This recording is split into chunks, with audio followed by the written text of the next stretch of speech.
lot's happened since yesterday! Ladies and gentlemen, this is a very, very, very big episode for me and for Ralph, I'm sure.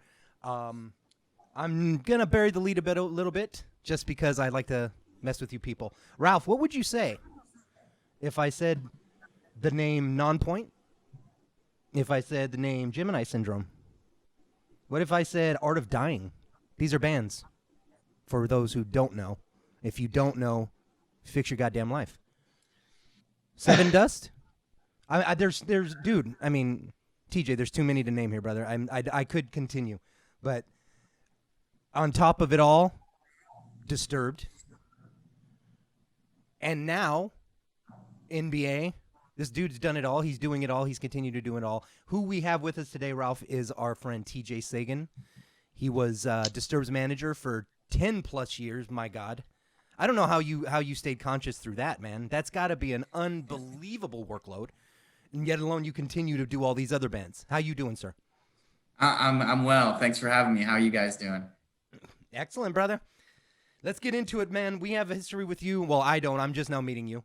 So, good to meet you. But likewise, you and Ralph have history. We go back a whole 10 minutes. Yeah, man. That is history then. We're good. No, more than I know a lot of people.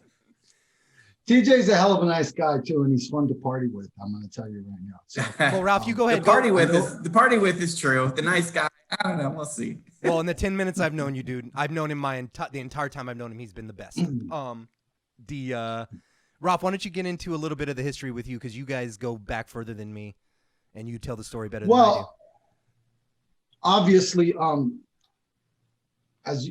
you hear me all right, dude? Is this thing? No, you're dead on, dude. You're just fine. Okay. Yeah, you're okay. Just fine. As you mentioned earlier, and the last name you dropped was obviously for us the one that was most,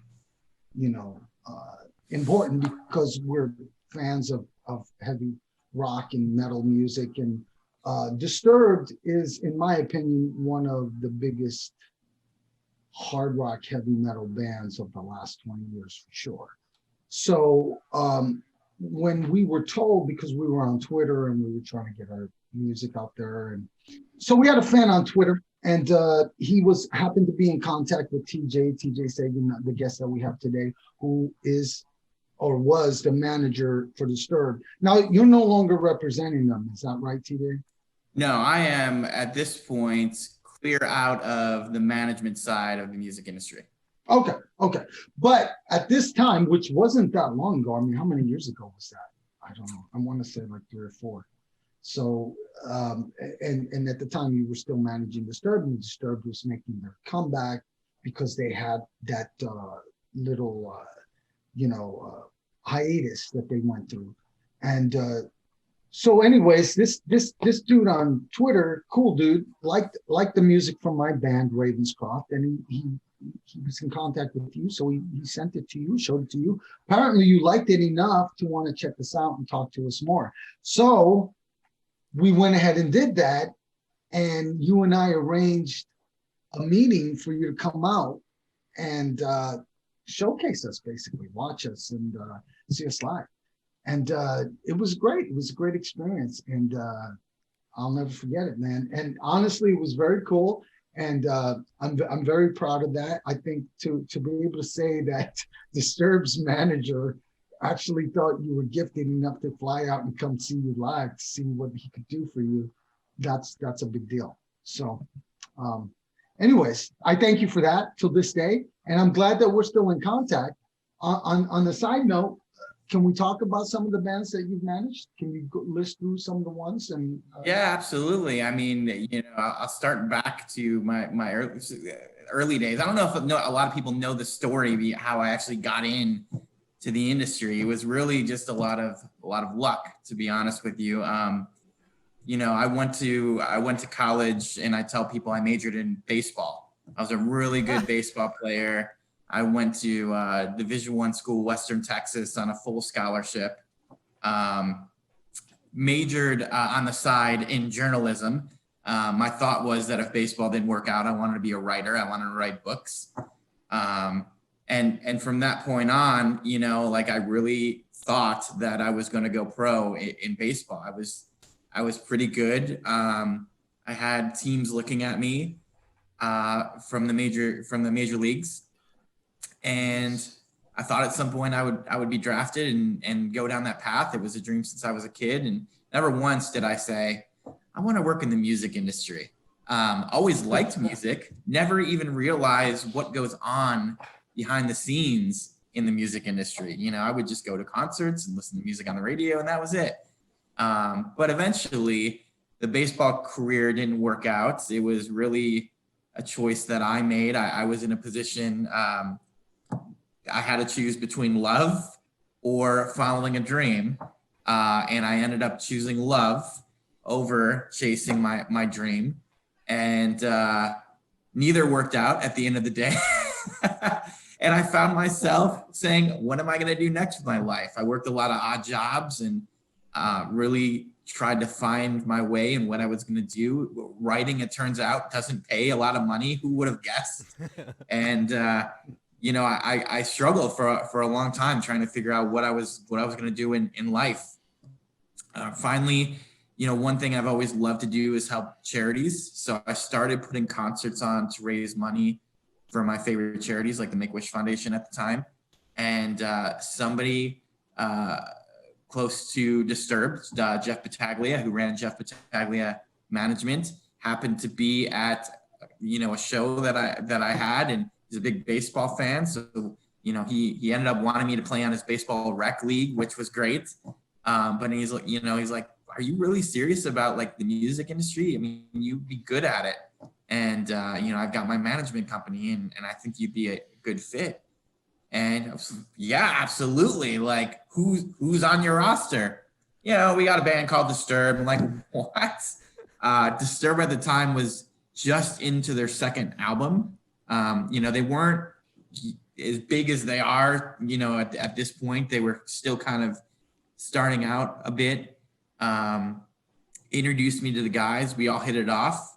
And that was it. Like, that was how I got thrown into the music industry. It was all kind of right place, right time, doing the right thing, creating the right opportunity. Wait a minute. You know? Did you even like Disturbed's music at the time? Did you know who they were? Yeah, I knew one song at the time, and it was Stupefy, and that was it. Like, okay. You know, like, oh, that's the only thing. And I didn't, they you know, would still be just the Stupefy band back then, huh? Was it they were, yeah. They were. I mean, their 10,000 Fists album had just come out, and so there was nothing really even on that yet that blew up. It was Down with the Sickness and Stupefy, and that was what everybody knew them for. And at that point, you know, Down with the Sickness, they got a lot of notoriety. They had played at Ozfest. They finally made it to the main stage, you know. But yeah, when I came in, they were still relatively new and relatively young, and here I am, 23, I think at the time. Oh my God! And thrown into the music industry, which I really didn't know a lot about. To be honest with you, I did a lot of reading. Didn't have a lot of respect when I first started. You know, I'm a young guy. The industry was full of a lot of older gentlemen, I'll say, and you know, they were very old school, and they had old school, you know, minds. And my advantage was that the industry was turning young and technology was coming around the corner, and, you know, things were really, really changing, which ultimately I used to my advantage to do good things. Okay, let's talk about that for a second, because you touched on something, and that's like a trigger for me. Like yes. Say nowadays. You touched his trigger. You triggered, bro? Don't trigger you mad, You bro? gonna press the trigger? You mad, bro? Don't trigger me, man. That's a trigger for me. No, I'm just kidding. Okay. You can go off on Samuel L. Jackson from Pulp Fiction, you know. I'm a pipe bomb laying motherfucker. You know, that whole line. You can get away with it, I guess. Okay. But anyways. No, my question for you was, what's your thoughts now after becoming, because you came in, from what you just said, it sounds to me like you came in right when everything was starting to, you know what I mean, change. Yep. It was going from CDs were the bomb, they were the shit, you know, that's what everybody's getting. to now digital was coming into play. And I mean, you're basically talking about the time that everything turned around. So what do you think now? What are your thoughts now today? Do you feel that was a good move, or holy fuck, what did we do? My thoughts are that, when I came in, I was young and it was a lot of old guys. And my thoughts are now that I'm the old guy in the industry. It's crazy. My time with them was over 10 and a half years. And I'll be honest, it went by in the blink of an eye. I mean, I don't know what happened in those 10 years. I woke up one day and I was thrown into the fire, and then, that much booze, huh? It's crazy. It's crazy. Yeah, it is a blur. I think it's true. Like they say, if you're doing something you love, you'll never work a day in your life. And for 10 and a half years, I felt like I never worked a day in my life. You just took it seriously. You said, totally. You know what? Fuck this. Here's some beer. I'm not going to work a day in my life. And I'm going to be successful at it. That's right. Wait, so so you go in with Disturbed right when they're releasing 10,000 Fists. So the major boom is happening, right? Mm-hmm. Yeah. What does a day to day look like pre that versus holy shit 5 years after that? Like, is it a night and day kind of? So day to day, to start off, for me, the biggest challenge was learning the players in the industry and getting my name out there to make those connections and be able to call people on a dime, and ask for help or ask for advice or do those kind of things. So I mean, I remember my first week, I was just emailing people left and right, which looking back, maybe was not the wisest thing to do. And a lot of them thought I was pretty crazy. And they honestly thought I was bored out of my mind. Like I was wishing them a good day, like that was, I didn't have anything to say because I didn't know what I was doing. So, hey, our attorney, hope you have a great day, and he's like, what the fuck is wrong with this guy? But it was also smart because I got in people's heads and they got familiar with me, and it helped progress me a little bit quicker than I think if I would have sat back and not been aggressive. So that was how things were at first, The other thing was, it was 10,000 Fists and then we were wrapping it up. So that was almost, for me, that was a wash. Like I learned a lot, but I really didn't get to get my hands dirty until the next album, which I think was Indestructible, I think. Yes, sir. And that was really where it all came together, for me. And I felt like I started, having a voice and making a little bit more waves, and, people were kind of recognizing me a bit more. 5 years into this thing, I went from a guy who was scouting bands and emailing bands and wanting to work with different bands besides Disturbed and couldn't get a phone call, to 5 years later having some of the biggest bands in the industry know who I was and wanting to work with me. And I think for me, that was when I knew, okay, like I'm doing something right and my reputation is going down the right path, and people want to work with me. I mean, that was a good thing. And would you say that was more of just full on keep your head down, focus on the task, get the job done, do the best you can, mixed with little networking? Because a lot of people think it's mostly the who you know and not the what you know. And I think they lose fact of is you got to be able to do the fucking job before you know anybody, because why would they give a crap about knowing you kind of thing? You have to do your job for sure. And your job isn't what you think it is. You have to go beyond your job.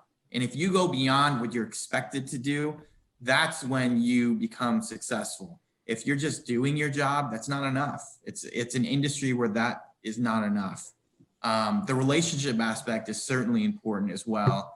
And, as Ralph kind of said earlier, I was lucky enough where I was deemed as one of the kindest people in the music industry. And let me tell you, it's filled with dicks. And so to stand out on the opposite spectrum of that really helped me. And again, really was something that I used to my advantage to create relationships with all sorts of people. And I was never one to look to burn bridges. I was always looking to build them. I was looking to repair any that maybe have been burned by other people around me. And doing that really was something that leveraged me and helped me advance up the ladder in the industry itself. You know, I've noticed that is kind of a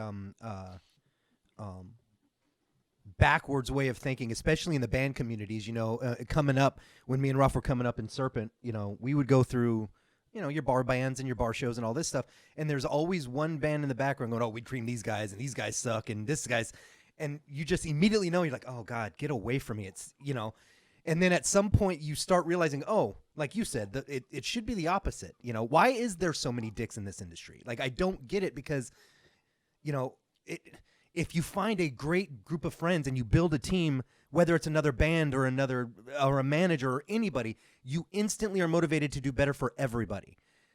And yet it seems like everybody on the other, not everybody obviously, but a lot of people on the lower end and up and coming think it's, no, I have to show superiority by saying, oh, I can outplay this dude, or I'm going to play more shows than that band. And Yep. There's a lack there, you know? Yeah, agreed. I think that, you know, the industry, number one, is highly competitive, and number two, it's highly greedy. And when you combine those two things, it creates a lot of dicks. But isn't that contradictory though? I mean, there's a lot of there's so much money in this industry. Yeah, it's like they all want it for themselves. Yeah, it's not like there's a shortage. You know, we can. But it's really highly competitive. When I would agree with you with that. It's really highly competitive, even amongst the bands. They're like, they're like, you know what I mean? I remember it was so cool because, okay, back before I was in Ravenscroft, I was with Cody in another band called Serpent Underground, which I don't know if he told you or if I told you, but anyways, at that time, that was when Five Finger Death Punch first got signed and they were getting ready to release their first album. And so they did a release show at the Roxy in Hollywood for their first record. And we got asked last minute to come play that show because they had a band that dropped out. So we went, we played the show, and I met up with Ivan, and he was like super cool. He was a cool guy. He came up to me, put his arm around me, and I was doing like an interview with somebody that, you know, they had a camera, they had their own little like independent metal show. And he comes up, he puts his arm around me and goes, dude, I was listening to you guys the other day and you guys are really good. He's all, I wish the best for you in the future. And I was just like, dude, this guy's cool, you know, but Ivan has a bad rap now. So, you know, I think that the business is a rough business after a while, and all the competition, it starts to kind of get you callous, I think, and make you, for you sure. know what I mean? Yeah. No doubt about that. No doubt about that. You become jaded, you know, and it is it's more of a negative industry behind the scenes than it is positive. There's more no's than yeses. There's more struggles than people realize. You know, you're right about the bands, you know, like you have one tour spot open and you have 5,000 bands wanting one spot, you know, but that's where I think people don't realize how you treat others. It comes most in handy. When you have a good relationship with people and you don't burn those bridges, you're more likely to be somebody that will get that spot on that tour, you know, because you have a good relationship with that band or you have a good reputation. You know, when you start getting the reputation of being a dickhead and, you know, so much negativity and greed and hate and looking out what's best for you and not what's best for other people, is when people start writing you off, you know, and you can't go down that road in this industry, which a lot of people do. And that's a huge mistake. You know, you have to be the kind of person or the kind of band that people want to tour with and people want to like and enjoy being around, because if you're not, there's not a place for you. It's so competitive that there's not a place for you. That's a great piece of advice, TJ. That's a great piece of advice. I heard somebody, I think it was somebody on Rogan. I think it was Bert Kreischer. I'm not sure. I was watching an interview with him, but he one of the comedians I like mentioned, he goes, I will take a good hangout over talent any day of the week, because you know what I mean? And if you think about it, I could see that. How many, it's kind of an odd job to want to spend so many hours waiting to do a 2-hour set. Yep. You know, I mean, we do so much on the back end of prepping, paperwork, pre-production, all of this fucking planning to go, we love you, good night. And it's like 10 songs. Fuck. Why can't we do that for 6 hours? Why can't we switch it? You know? Yes. And maybe also, though, an aspect to the dicketry is sleepless nights. I mean, I was in a shit job not 5 years ago where I had 0 sleep and I was an asshole because you're not thinking right, you're grumpy, you're pissy, you don't. I mean, it all comes together with the stress and everything else. So maybe that is this aspect of it as well. I could see. Yeah, but you know what? That's our own personal inner struggles. I'm a believer there's never an excuse to treat other people poorly, no matter what. No matter what industry. I mean, like, and honestly, that's the problem with today's society is there's so much division and there's so much selfishness that we forget about other people, around us, even people that we love, I mean, the technology certainly doesn't help either. I mean, it used to be, hey, you go knock on somebody's door and you'd have a coffee cake ready to go and let's all sit around and play pinochle and, like shoot the shit. Now, if somebody knocks at your door, you run and hide and you peek out your window. Oh my God, who's here? Like, this is crazy. Like, dude, no shit. Like, we've somebody lost touch with each other. Facts. Somebody knocked on my door on Halloween. It was a little kid trying to be cool and do the opposite because they canceled Halloween in California. So a little kid shows up and knocks on her door, and I'm like, what the fuck do I do? Do I tell him no? Call the police, man. Do I tell him no? I don't have candy. Get out. Or did they? There's a quarantine, And then I open the door after they leave, and there's candy. I'm like, oh, I'm the asshole. I get it. Okay. Yeah, it's true. It gets ridiculous, dude. Yeah, we become disconnected. I think as people, and that's. I don't know how that changes. I don't know if it ever does. I think it actually gets worse before it gets better, if it gets better. But we have to work on that as a society. We have to work on the disconnection. And, I mean, you don't see people hold doors open for people anymore, or help people. And it's so rare. And viral videos now are helping someone walk across the street.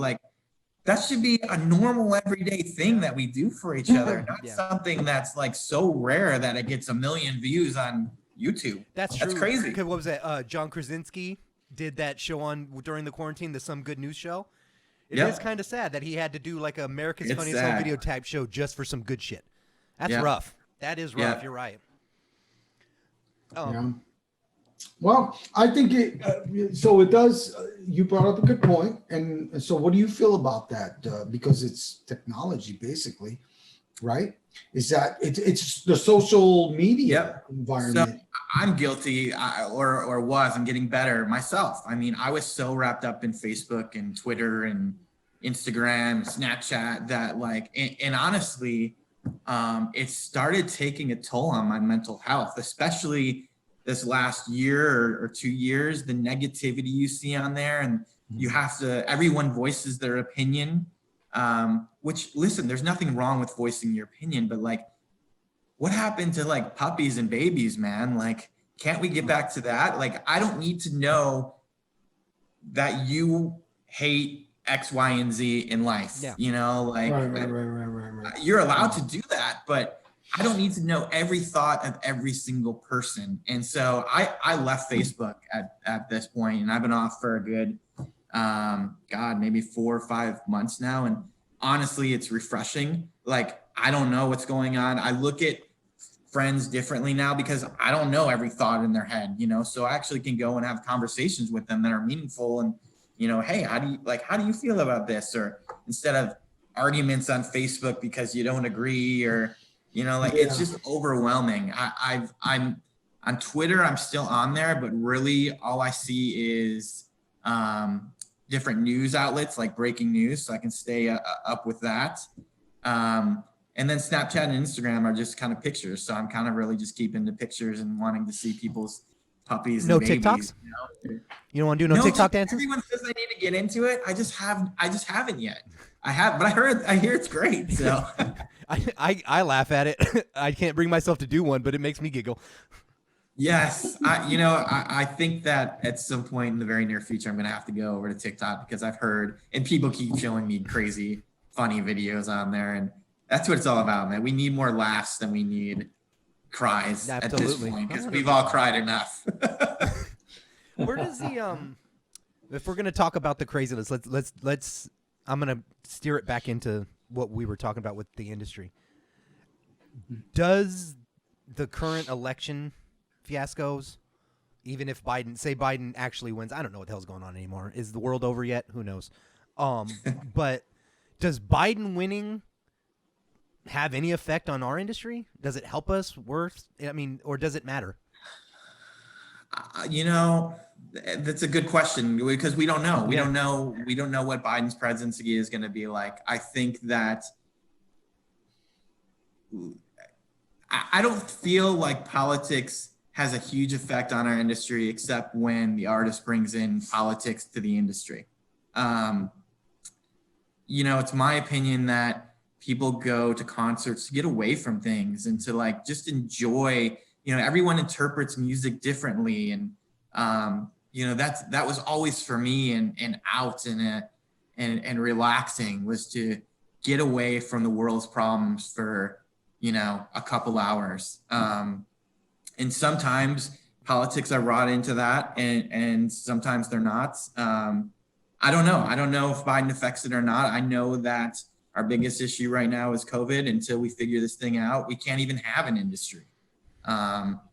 So that just needs to be, I don't care who figures it out, I don't care. Someone just figure it out so we can get back to doing what we're all good at. Facts. For sure. It's curious though. I got to ask you because since you brought up that point, basically, I'm a Disturbed fan and I'm a vocalist, a front man. And so I have a lot of respect for David Draymond. He's one of the top guys in the business, in my opinion. And I love his lyrics. But he's definitely, there's politics in his lyrics, I believe. Right. There's definitely something going on there. You know what I mean? You can hear it. You can tell that he's making a point. And I know a little bit about his background, so it makes a lot of sense. So I'm wondering, since you were with them for 10 years, did that ever persuade your opinion, or where do you stand with politics, by the way?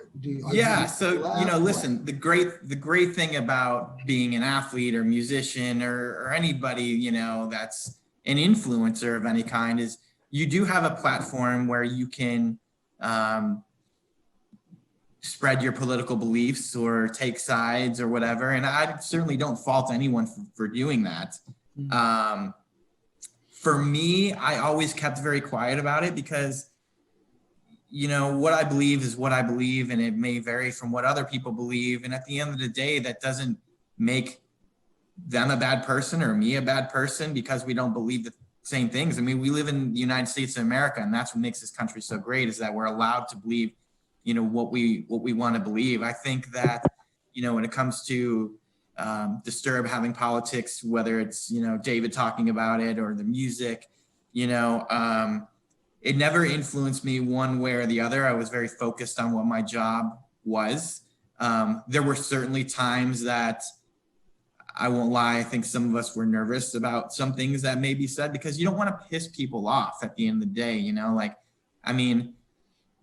you might want to, but these are still fans and these are still people who love you and buy your music and support you. And, for me, when you start getting into politics, 50% of the people are going to love what you say and 50% of the people are going to hate what you say, So I don't know. I feel like when it comes to politics and music and sports, again, I respect that they have a platform to get out what they feel, but I also feel like they have other opportunities to do it rather than what they're just the platform that they're using. I mean, why doesn't anybody buy commercial space on TV? A lot of these people have a lot of money, when you're at a concert, you're just talking to those fans there, or you're at the sporting events, you're just, it's the people who tune in, use your money, like put your money where your mouth is, and, support a campaign or support a rights or a charity or, like I said, a commercial.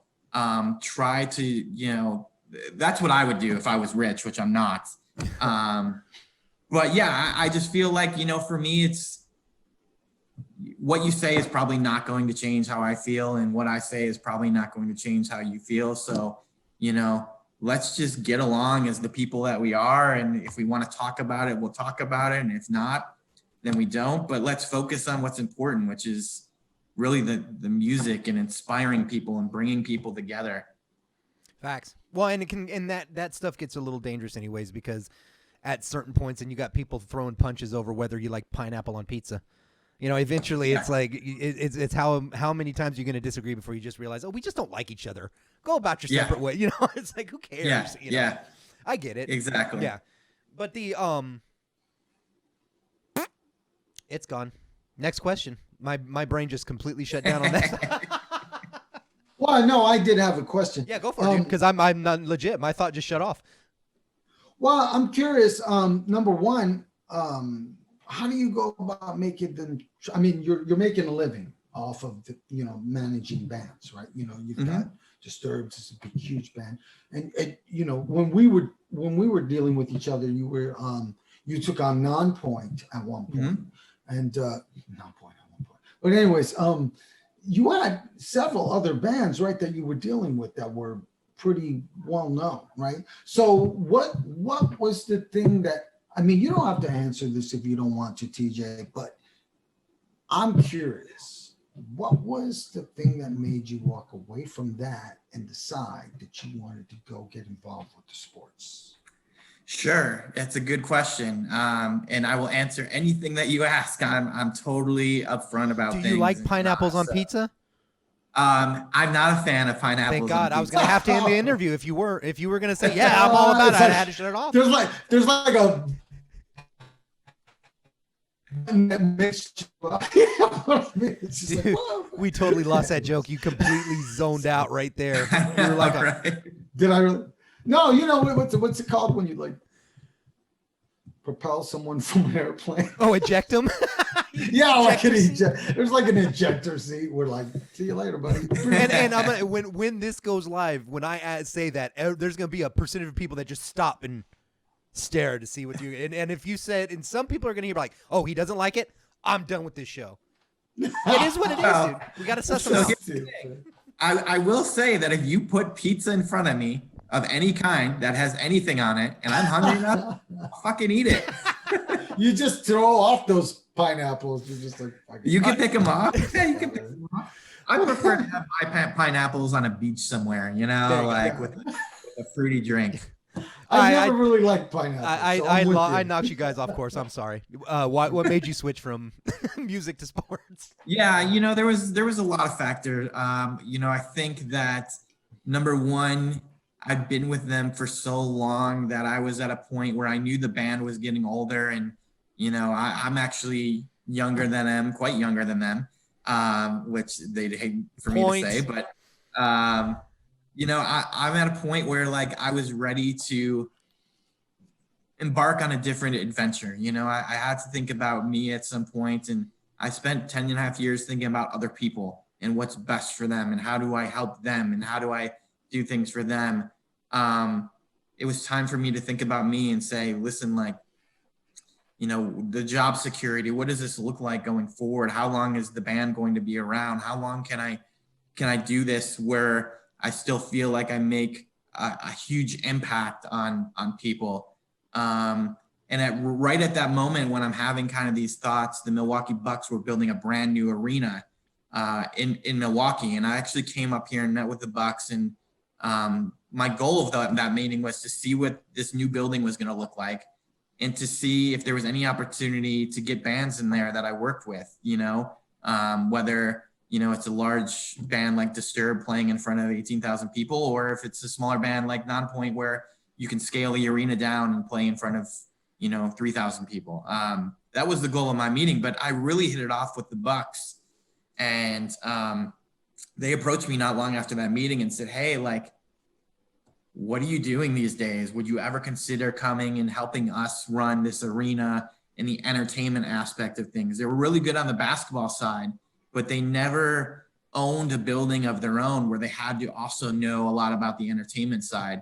And that's where I came in was, you know, I was a helpful tool in that aspect. And for me, I always loved sports and I always loved music. And now I get to combine the two worlds and, you know, be in a brand new arena and help change and rebuild the culture of an entire city.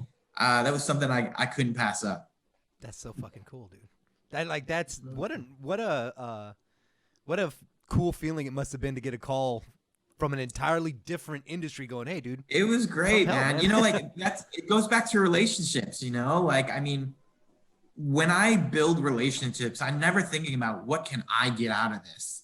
I'm thinking about like, hey, this is a really good person that like I could be friends with and just call every now and then and say hi and see how things are going. And, you know, and when you do that, when you're genuine with people and you're not looking at alternative motives, that repays you down the road. It really does, because you've developed friendships and you develop something real. And when people need something or they need help or they, you know, are thinking of someone, they'll think of someone who's genuine, which at that time happened to be me, which was shocking to me. I had no idea and no expectations, and you know, I'm certainly glad it happened. But it's all about relationships, and it's all about just being real with people. You really did find where you were supposed to be, dude. Like it really is. You know, I don't know if I'm there yet. I don't like the cold weather. So, well, not geographically, but I'm just talking like. I'm ready to be somewhere warm, but I'm close to being where I need to be. You were born in Texas, right? You grew up in Texas? from Dallas originally, but then you know was in Chicago a lot. Chicago's cold, right? It's cold, yeah. And I actually moved to Nashville for a while, and I was like, I'm done with the Midwest and the North. Like, I'm going somewhere warm. And really, it was about 4 or 5 months after I moved to Nashville from Chicago that the Bucks called me, and they're like, "Hey, would you ever move up to Milwaukee?" Man, you couldn't call me like 4 months earlier. It would have been a 90-mile drive for me from Chicago to Milwaukee, but now I had to drive another 8 hours back up north, and you know. But I think for me, like, this is it for cold weather. Like, I never want to say never, but my next job or career path is going to have to be through some warm climate somewhere, because I'm over the cold.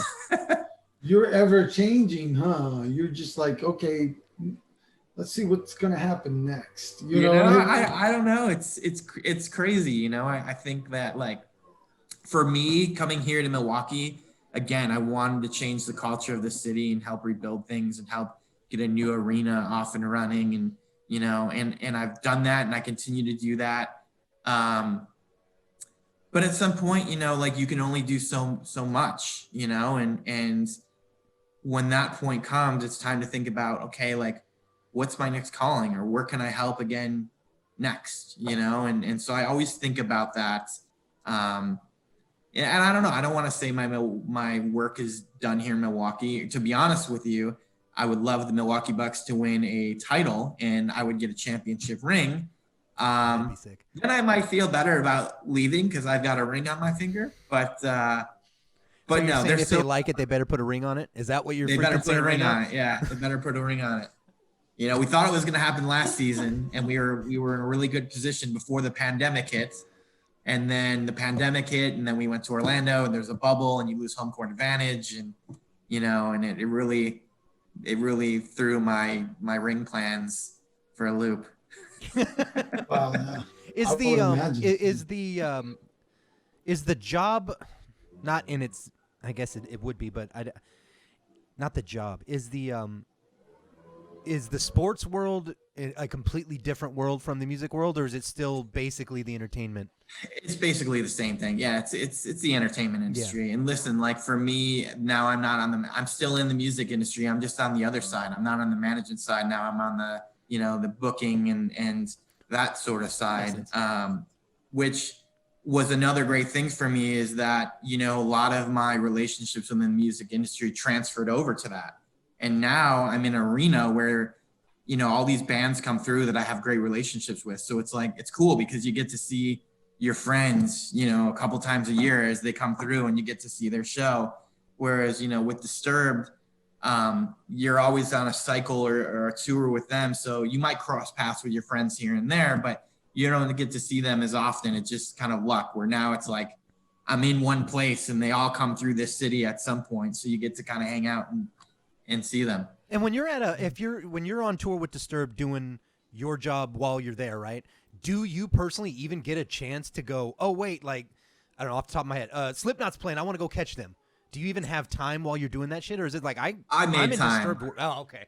Yeah, I made time. It was important, you know, like, Yeah. listen, like, you have to step back when you're in positions like that and take a moment for yourself and realize how big the moment is and Right. what you're seeing. I mean, there's a lot of people that never even got to see Disturbed play, you know, they couldn't afford a ticket or it wasn't the right time or whatever it is. And like, so even though you see them every night, you have to really think like, wow, like I'm lucky to be here. I'm lucky to be a part of this and see this show. Yeah. You know, the opening acts, I loved it. I got to learn about them as people and see them perform. And, you know, again, those are moments where it's just like, you got to take a step back and take a moment for yourself and take it all in. And that's when I did that, you know. Beyond that, it's a lot of chaos and craziness, but once those bands start taking the stage, there's not a lot you can do at that point. It's everyone's on their own and, you know, you're just there kind of being a fan. So even so, like you said, you're waiting all these hours to go spend some time to have some fun too. Oh yeah. Yeah. I mean, you know, you'd accompany the band to press and, you know, do different things and meet and greets and, you know, things like that. I would try to get a lot of work done, you know, backstage from a quiet spot. You know, but once that show starts, once those doors open and fans start coming in, you're running around a little bit because you want to make sure things are going okay. But once they start hitting the stage, it's like, this is what we're all here for, you know, so why not take a moment and really take it in? I think Ralph, you with us? Yeah. Okay, cool. I wanted to make sure. It looked like it had cut out. Sorry, didn't mean to stop the flow there, but it looked like I'd lost. No worries. Quick question. So you've managed a lot of hard rock, heavy metal bands. Yeah. Is that your favorite genre? Because I kind of have this funny feeling that it's not. I kind of think. What gives you that impression? The last time I checked, I saw a video of you singing a Justin Timberlake song. What? So I'm pretty sure it's not your favorite. Yes, I will be honest. Before Disturbed, before working for them, I was never a hard rock guy. You know, I was a big fan of the Goo Goo Dolls at the time. Like that was hard rock for me. You know, like which is crazy to think back on. But you know, that one song was really good from the movie. Anyways. Once I got into the industry and started learning about all these other bands, I became a fan. You know, I really liked it. It touched my soul, I guess you could say. Grabbed you by the boo-boo. Touched my boo-boo with consent. But yeah, I mean, I more of well, you know, I wouldn't say it's one genre. I would say it's one person, Justin Timberlake. Really? That's with your guy. Justin Timberlake. I think he's such a great entertainer in all aspects. I would marry him if he wasn't already married and he was into me. I would do that. I would do that for Justin. Got himself a man crush on Justin Timberlake. I like it. Yeah, so you know, I have an alter ego. It's TJ Timberlake. So when I do karaoke, I do Justin Timberlake songs. Which song's your top go-to? Now it's Sexy Back more than anything. It used to be Cry Me a River back in the day. In fact, I think if you Google TJ Timberlake, I'm going to. Trust me. And it's we'll probably put it on here. We'll attach it at the bottom. I do have a funny Justin Timberlake story if we got time for it. We got time, brother. Trust me. So I I was in LA. I'll just say I was in LA at a party, and Justin Timberlake happened to be at this party, and I was very I had a lot to drink, and someone said like, "Oh, there's Justin Timberlake." They knew I loved him. There's Justin Timberlake over there, and so it's like, "Oh yeah, that's him." And I was out of a drink, and I needed another drink, and the bar was kind of his direction, so I went over towards the bar and snuck up behind Justin and decided that I was going to grind up on him for whatever reason. So I kind of grinded up on him. I wasn't touching him, but I was close where he must have felt it. He sensed you. And he turned around and he looked at me with his beautiful eyes and he was like, "Hey, what's up?" I was like, "Hey," and I beelined it out of there as fast as I could. I thought he was going to punch me in the face, which he didn't. He was very nice. I was very creepy. And I remember that he smelled like sugar cookies and he wasn't as tall as I thought he was going to be. It's a smell I will never forget. And it was a weird, great moment for me. It was the moment in my life at the time. But let's bring us now to 2018 in Milwaukee, Wisconsin, when Justin Timberlake comes and plays at Pfizer Forum at our arena. And a lot of people in the arena knew this story and they knew how much of a crazed fan I was. So that morning, funny enough, the staff had posted pictures around the arena. "Don't let this man in," and it had my face on it. They were banning me from the arena, which was an awesome joke. But about halfway through the day, his team came to us and they said, "Hey, when Justin gets here, he wants to go to your training center. He wants to shoot some hoops and he wants to work on a couple routines for the iHeart radio show he was going to do." So some way, somehow, I was nominated as the person to escort Justin through this process. The other funny thing is that day I wore a shirt to work that said Team Timberlake, not knowing that I was going to hang out with Justin Timberlake that day. So I quickly ran to our store and I got a jacket and covered up my shirts because I didn't want to be that guy again. And I didn't know if he would remember me or not from our weird grinding situation. But his security team met with me, and for whatever reason, they didn't know who I was, and they gave me clearance to be with Justin Timberlake, which probably wasn't a good thing for them at the time, but little did they know. And they went through this routine of what was going to happen with me and Justin. So they're like, "Okay, Justin's going to get here. We're going to call you 10 minutes before he gets here. We're going to have you meet us. We're going to get into this van with Justin. We're going to drive across the street, literally like 50 feet across the street to our training center. We'll have you open the door. Justin will go in. He'll shoot some hoops and work on his dance routines. And then we'll leave and we'll come back here." Great. Right away, I'm calling my mom. I'm calling everybody. "Oh my God, Mom, I'm going to be in a van with Justin Timberlake. Like, this is the greatest moment of my entire life. You have no idea." My mom's like, take pictures. And I'm like, I can't be that guy taking pictures. Like, if he asked me to take a picture with him, I will take a picture with him. But like, I can't be that creepy guy this time. I got to be professional. So about 15 minutes prior to Justin arriving, I get a call from his choreographer. And his choreographer says, "Hey, I need you to take me across the street first. I need to mark the floor with tape to mark out the stage so he can practice his routine." Well, I was like, "Well, Justin's going to be here in 5 more minutes and I need to stay. I don't know if I should go with you. And I really want to ride in this van with Justin." And the choreographer was like, "No, like, come with me." So I go across the street with him and I'm trying to get this done as quickly as I can. And security texts me, "Okay, he's coming." I'm like, "Well, I'm across the street now. I'll run back." They're like, "No, stay there." I'm like, in my mind, I was like, "Well, I really want to ride in a van with Justin. Like, I don't want to be just here." But they're like, "No, stay there. We're going to bring Justin to you."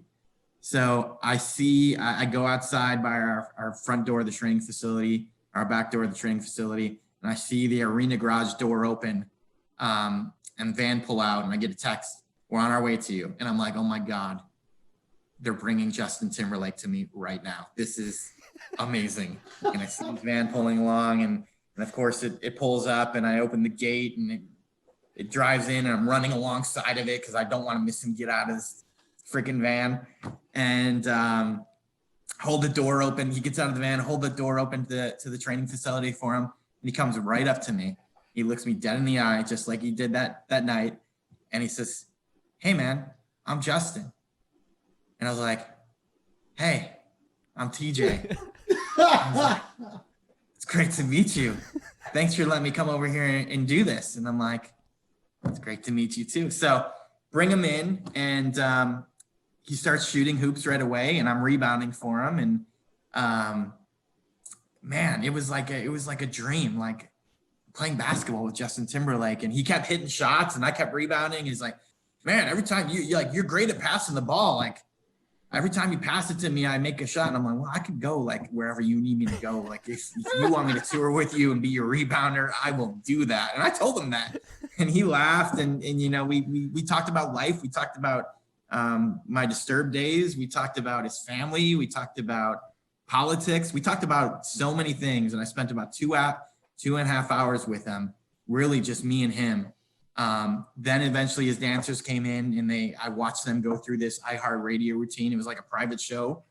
And at the end of it, we were leaving, and Justin comes up to me and he goes, "Hey, you want a flick?" What? And in my mind, like, "You want a flick?" I was like, "It's Justin Timberlake asking me on a date right now? He wants to go get a movie with me? Like, what? What is happening?" Meanwhile, you're like, "Oh my gosh, yes, please." I'm like, "Yes, a flick. Let's go watch The Notebook."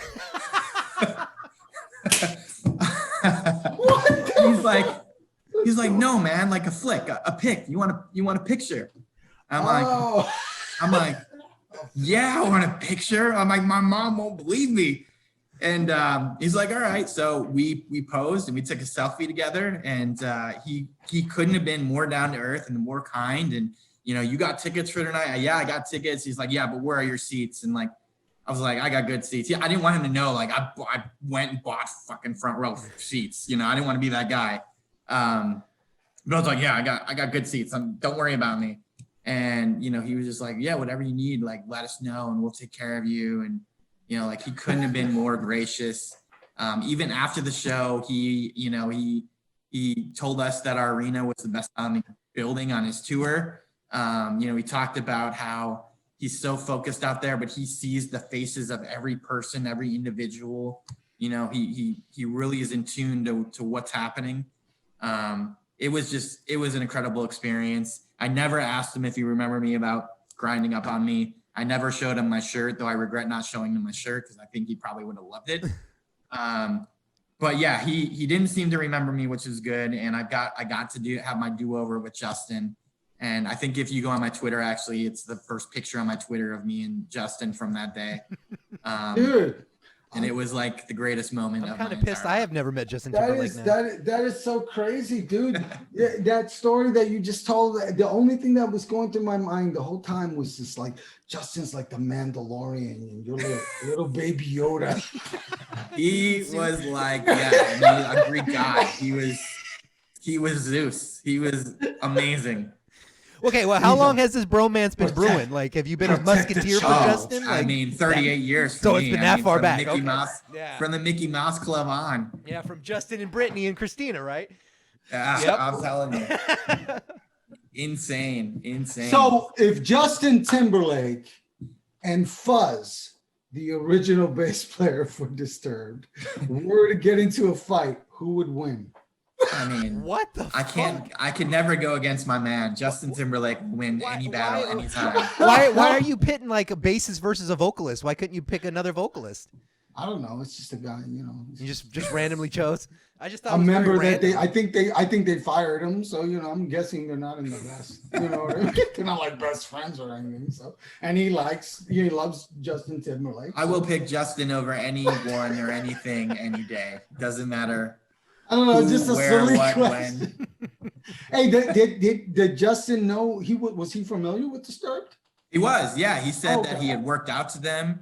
Really? Before, wow. Yeah, he was definitely familiar. He asked about experience and, you know, what the guys were like and issues that I ran into on the rock side, to, you know, comparing to what, you know, he's seen or what he goes through. we really talked about Europe a lot. He had just gotten back from touring overseas. So we really talked about Europe and his experience and, what it's like in the rock world over in Europe as compared to the pop world.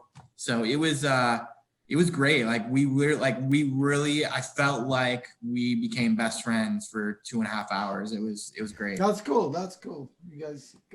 You guys connected. No, that's awesome. On a side note, I don't want to keep you for too long, TJ, but I got to ask you, what would you, if somebody right now came up to you and said, listen, dude, I've been thinking very seriously about getting into the music business, like behind the scenes, like, and I've been thinking about managing.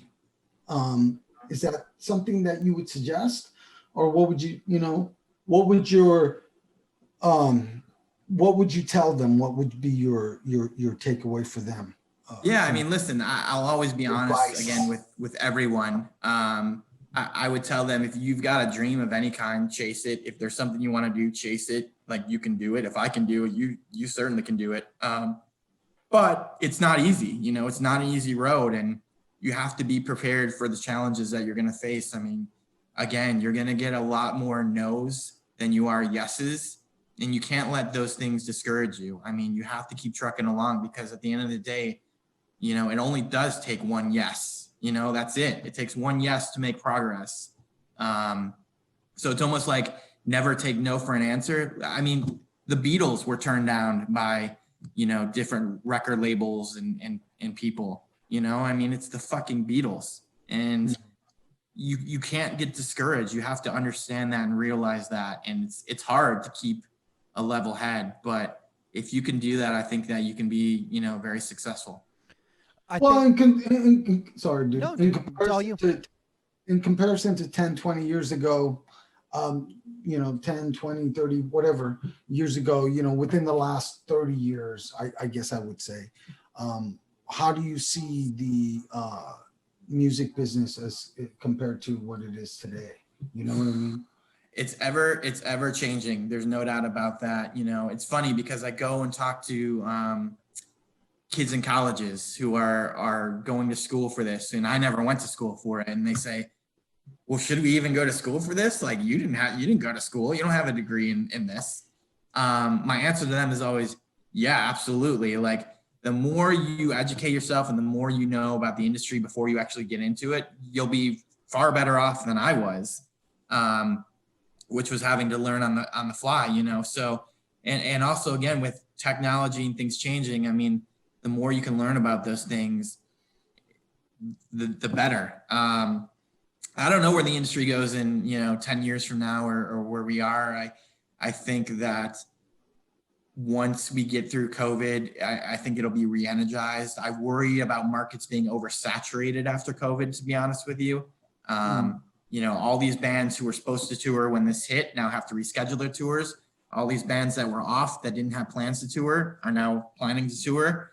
I think it'll be great for venues and fans, but I also worry about people's financial state now and how much money they can spend on concerts. I think we're going to have to lower prices. I think that labels are going to have to restructure deals, and I don't know. I don't know what that looks like coming out of COVID. Or how does that work with the 360 situation that was going on for a while in the business? I don't know. Like, that's the thing. I mean, labels always wanted to dip their hand in everything they could.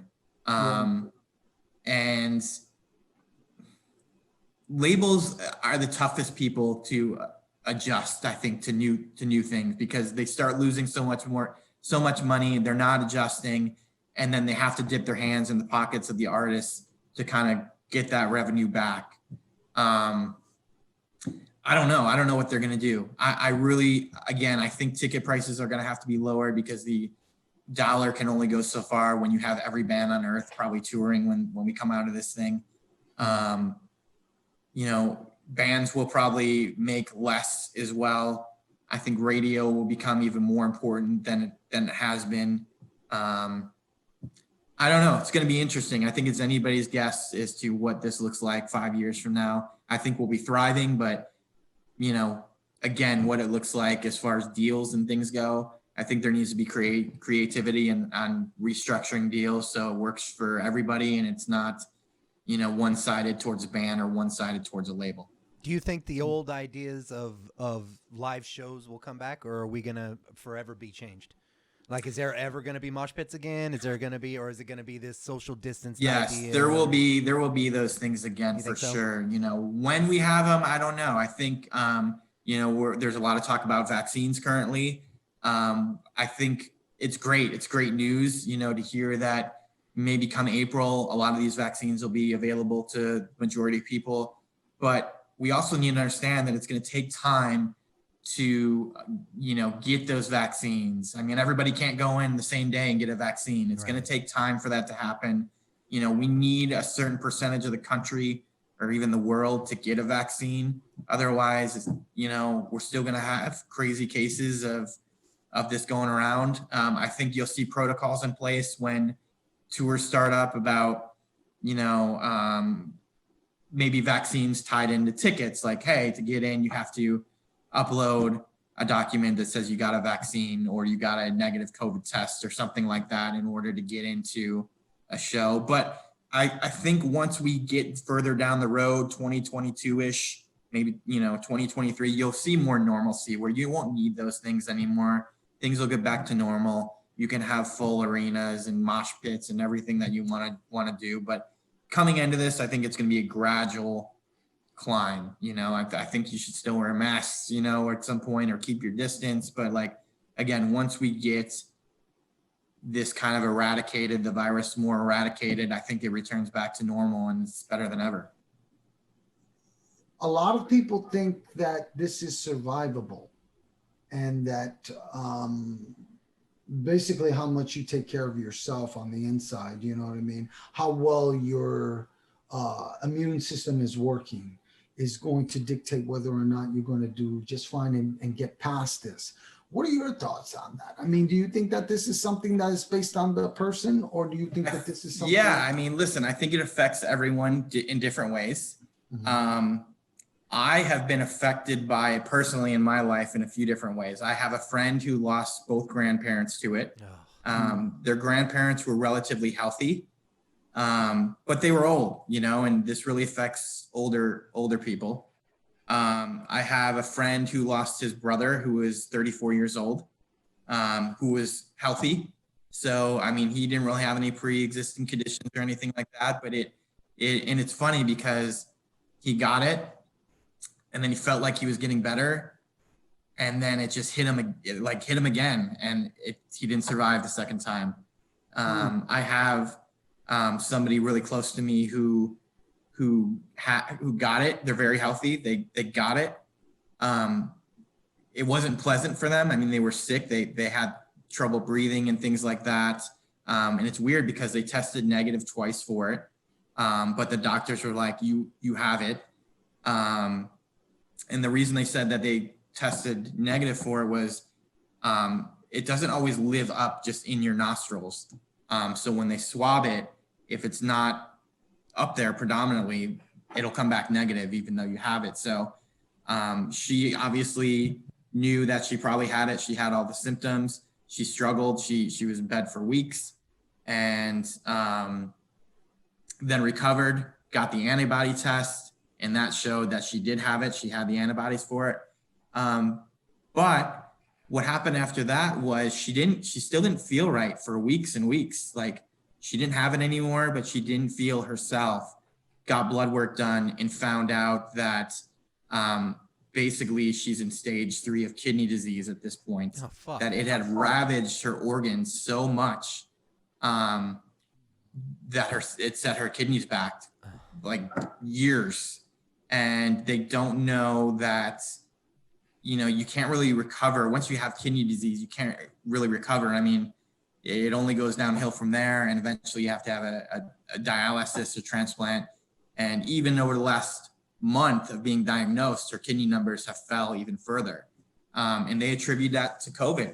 They you know, it's something that like it really affected her organs. It did so much damage that now they're in a state where it's irreversible. So I think, you know, obviously odds are you're not going to die from it. If you're younger and you're healthy, you're going to be in a good spot. But the problem is that we all have people in our lives that we care about who, some aren't young, some aren't healthy, some aren't young or healthy. And we have to think about, I think, those people. I mean, I feel like I'm relatively healthy, but at the same time, I don't want to get this thing because I don't know what it'll do to me. You know, I don't want to get it and be asymptomatic and not know I have it and give it to somebody else and something bad happens to them, you know, and I may not even realize that it was me, but, you know, so I just think it's something that's so dangerous right now that we're still learning about, and it's affecting everyone in one way or another. You know, another big thing right now is mental health, like being on lockdown and going through this and watching the news and seeing other people affected. Like, even if we haven't been affected directly with the virus or know someone who has, I think it has taken its toll on our own mental health. I certainly know it's taken its toll on mine. I have days where I'm just like going crazy and in a bad headspace. And I know it's because I'm stuck here in my apartment and can't do anything. I can't live my normal life. I can't go to concerts. I worry about family. I worry about friends. I worry about finances. I worry, you know, like there's so much to worry about right now in life that our mental health is greatly affected. I worry about suicides right now, you know, like, and people out there. I don't know what the numbers are. I haven't looked recently, but it's gone up. Well, you get behind that, don't you? Because I think, if I'm not mistaken, you suffer a little bit with depression, right? A little bit? Yeah. I mean, I went through some dark times in my life. And, you know, it's funny because this goes back to social media again. When we post things on social media, you're showing like the great side of you and the great things that you're going through. But people don't see you struggling and laying in the dark and, you know, having horrible thoughts, and like nobody posts that online, you know. Yeah, and sure. And I don't know how people would take it if people did. They'd probably be like, that guy's fucking crazy. Like, you know, like that's probably what they would be like. And it's tough. Like, yeah, I went through a really hard time in my life a couple of years ago where, you know, I was depressed. I had thoughts of like, do I end things? Like, what is my purpose? Like, and it's scary. And now, you know, I never got to a point where I actually felt like I was going to do something to harm myself or anything like that. But, you know, you do question your standing in life and where you're at and what your purpose is. And I will tell you right now, like, some dark thoughts definitely crossed my mind. You know, I mean, like, I feel almost like I've never been more alone in my life than I am right now. And I feel like that's a lot of things. It's, you know, being isolated, number one, during COVID, not being able to go in the office and do what I do best. Some of it is election, you know, people divided, like, you're turned off if people have another opinion or whatever. And you know, like it's torn apart relationships, and it shouldn't, but it does. You know, so I definitely, you know, can say right now that like life is a struggle. And what keeps me going is I know it's not just a struggle for me. It's a struggle for everyone. We're all going through something right now on some level, whether we admit it or not. We all are. And I know that there's a light at the end of the tunnel, and we will get through this, and eventually we will appreciate these concerts more. We will appreciate touring more. We'll appreciate drinking with our friends more, going to parties. Like, it's a whole new outlook. You know, it's like people when they're close to death and, you know, they get through it, they're like, it's like being reborn. Like, I'm never going to take things for granted again. That's how I feel right now about life. I'm never going to take another show for granted, or another hangout with friends at a bar, or another crazy night, because before this, I didn't realize all of that could be taken away. Like, you're so comfortable and used to it. And I remember for me, it was March 11th that we had the Lumineers at our arena. The NBA was getting COVID cases. They shut down the NBA. We knew that night that was our last show probably for a long time. But when we left, we said, see you tomorrow. We all fully expected to be back at the office tomorrow. Woke up to the email the next day. No one is allowed to come in. We're shutting everything down. Yeah. And that was in March. And here we are, almost end of the year. Man, I never wanted to go back to work so bad, or go to an office, or party with friends, or do those things. And I will tell you that the first opportunity I get to go out and get drunk with people, I'm going to need a protector, because I'm going to get so shit-faced. No, I think you're right, though. I think there does need to be more of, I don't know, for lack of a word, there's going to be like a transparency movement, I think, to some extent. You know, I think one of the biggest things most people have right now is that they won't just come out and go, look, dude, I'm not doing so hot. How are you? You know what I mean? Like, it's hard. I mean, we're all like, no one wants to show that side. It's an ugly side, you know, and like, and no one certainly wants to ask for help. It's hard to do. But I think there's a difference between being transparent, or maybe not fully transparent, but being honest to a certain extent. And there's a difference between that and like airing dirty laundry. Like, I think a lot of what's going on in social media right now, especially with all of the election and the COVID scares and all this, is they are so worried. And like you said, we're all going through this shit. This show is a direct result of what you were just talking about. Ralph and I could not stand being shut down right at the brink of us going, and we're like, we've got to get out to our friends. We got to get out to people. We got to find a way to be like, guys, this is not the end. Here's another way, you know? Yeah, I mean, what TJ was saying when he was talking about, a couple of years ago, he was going through a depression stage. And I remember thinking, well, 2 years ago. Well, that's when he was like thinking about representing us, and then he didn't. That's probably he probably like, looked at this band. Good reason to be I was hoping you wouldn't put two and two together, but now he looks back. Wait. Man, was it 2.5 years ago that you made the jump to sports too? Did you look at a band and go, I just can't handle this rock. I can't do it. I'm going to sports. I can't. I'm out. Is this what music is coming to? I'm out. Oh, damn! Burn. No, that was need some aloe for that burn. That's amazing. No, but what awesome. I will say this. When I came out and watched you guys, and met everyone, and met everyone's, girlfriends and wives and families and friends, to this day, it was one of the best scouting experiences that I've ever had. It really felt good. Like, I loved seeing the dynamic that everyone had, number one within the band, but then outside of the band, and the connection you had with family and friends. And, I remember we went out after the show, we went drinking. I don't remember where exactly, Rainbow Room Bar and Grill. That's what it was. Yeah. Man, like, it was just such a good time to like sit there and chill and connect and like be real. Fun. And you guys did play a great show too, which was great. Everyone was on a high from that show. It was to this day, it was one of the best experiences that I've had. For me, in all honesty, and without joking around, it was a very big deal for me to have you. It meant a lot. You know what I mean? Because no matter what got you there, you were Disturbed's manager, and you were managing all these other bands that I look up to. You know what I mean? And I respect. So to have your attention like that, and I knew you were sincere about what you said about our music and about our show and everything. I just knew that there's a lot more to it. So I understood. I was just kidding about the other stuff, but absolutely, dude. I mean, remember we talked about dickheads earlier in the industry?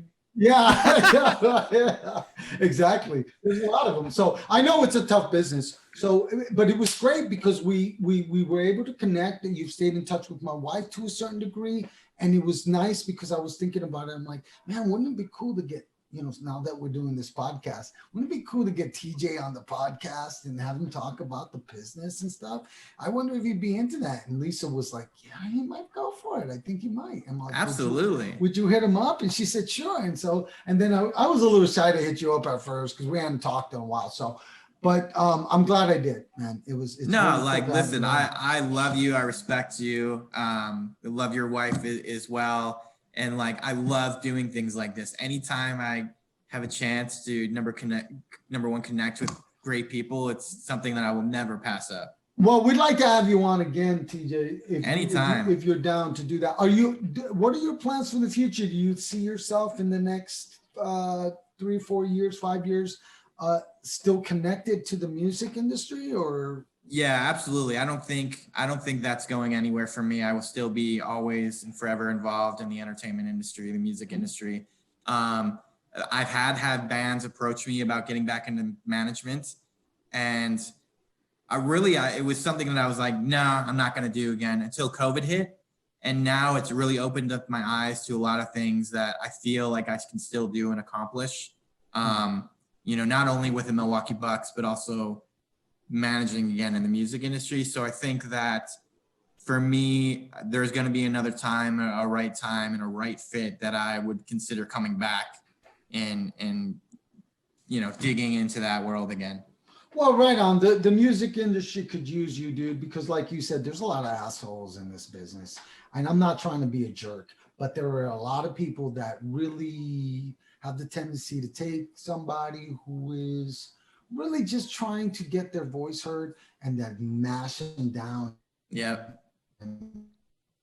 You know what I mean? Not one of Absolutely. You're one of the guys that actually go, dude, you guys have potential. Let's see what we can do. You know what I mean? I'm not going to be unrealistic with you. I'm not a miracle worker, but you know what I mean? And you look into things and you're serious and you take it seriously and you treat people with respect, and you know what I mean? And that's important. So I appreciate that. I hope you do get back into the business, regardless of who you're working with. I think it's a good thing to have good people out there because they're few and far between. And I think that my personal opinion as a musician is I really wish the music business would get back to where it used to be at one time. You know what I mean? I don't want to sound like Trump. Let's make America great again. Let's make the music business great again. But it could use a resurgence of greatness. You know?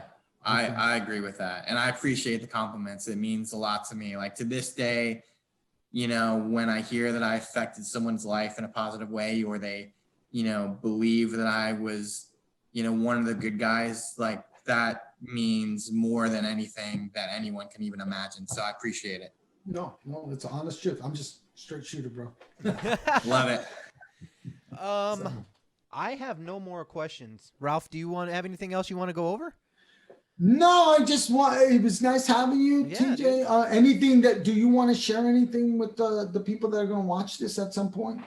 To everybody who's watching, if you, number one, are in a band or you have questions about the industry, like feel free to reach out to me. I'm on Twitter, I'm on Instagram. I'm very accessible. I'll respond to you. I will try to answer any questions you have as best as I can. I will tell you funny stories, whatever kind of it is, I'm all about it. I'm all about helping people. So, or if you're, we talked about mental health, if you're struggling and you want to stay space with no judgment, I don't know that I can help you, but I'll listen and I will try to guide you to a better place or someone who can help you if needed. So, definitely feel free to reach out and I will respond. Very good. Fucking A, dude. TJ, thank you so much for your time, brother. You are so awesome. Thanks for having me. Anytime. I look forward to being back on again soon. This is the best, man.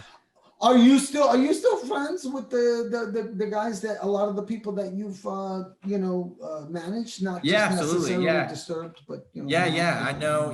Listen, the Disturbed guys and I still talk on a regular basis. Mike Wengren, the drummer, actually lives here in the Milwaukee area, so it's funny. We bumped out into each other out all the time before the pandemic happened. A lot of the other bands, and people around the industry, I still have great relationships with, and I talk to, constantly. So that's awesome, man. Thanks for being on, bro. Appreciate it you're so welcome. much, man. I'll keep in touch. I got your number, bro. I'll keep in touch and schedule you for another one somewhere down the line. That sounds great. Can't wait. Okay. Appreciate it. Sounds good, man. All right, guys. Thanks for coming on. hanging. Catch you guys on the next episode. Love you all. Sounds good. Thanks again.